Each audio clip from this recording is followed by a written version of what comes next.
Nandito na po tayo ngayon mga ka-arb sa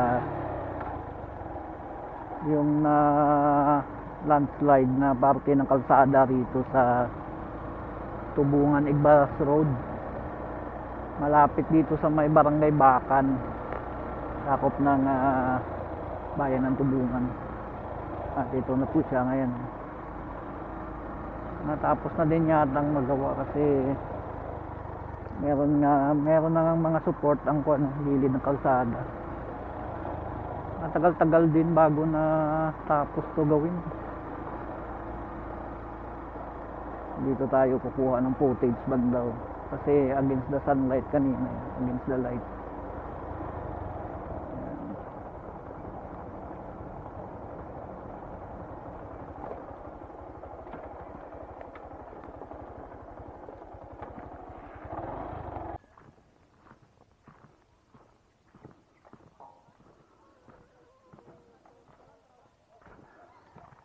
Ito na po siya.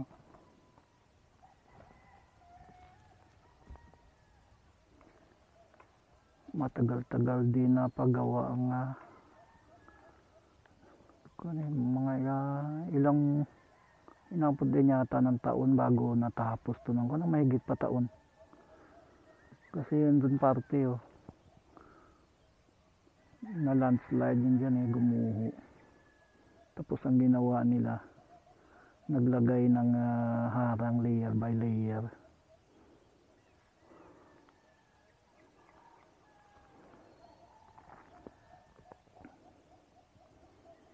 Ngayon nyari na pala. At ang ganda ng tanawin dito.